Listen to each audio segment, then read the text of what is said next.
Мына сатуарлар бір айтарым, тыңдаңыздаршы, мен внимательно, пожалуйста. Андай мен в основном магазин аралағанда тоже қарай салам ше, осындай заттар, менікіндей заттар сатып тұрған кісілердің аламда специально качестволарын қараймын, вестарын қараймын. Мынау именно біздің сатуарлар Ван Клиф, они тяжелый вес имеют. Прям такие реально очень качественно сделаны. Андай ап-арзан, жеп-жеңіл андай болады ғой, онша емес бижутерия. Осы Ван Клифтардың копия ғой енді бәрі. Ван Клифтардың андай ни о чемский копиясы болады ғой, бір легкий, бір онша емес. А естественно, они будут намного дешевле. Мыналардың бағалары всего лишь 4,5 мың теңге, но качествосы, девочки, я вам...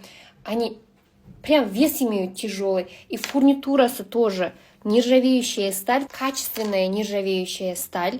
Видите? Прям андай мына қараңыздаршы қалай несі фурнитурасы қалай жылтырайды. Нержавеющая сталь қалай жылтырайды. Нержавеющая сталін тоже әртүрлі качествосы болады, если вы знаете. Енді мен осы бизнеста жүргеннен кейін көп нәрсе зерттеймін ғой, қараймын. Сондықтан да и мынау тастарын қараңыздаршы қалай жылтырап тұр. И тастары кейбірде болады бір-ақ жақта тұрады, мынандай тас, мына жағы вообще не по теме. А бізде көрдіңіздер ма, екі жақтан да бар тастары. Бұның еще әртүрлі, но көк цветі маған прям ұнайды. Көк цвет такой прям дорогой цвет. Мына сырғамен күшті келеді екен. Бірге набор алсаңыздар болады. Сырға тоже шикарного качества. Мынандай малахиттан бар. Цвет малахит. Қызылдан бар, сосын мынандай сарыдан бар. Качестволар шикарный. Ұзындықтары 93 сантиметр.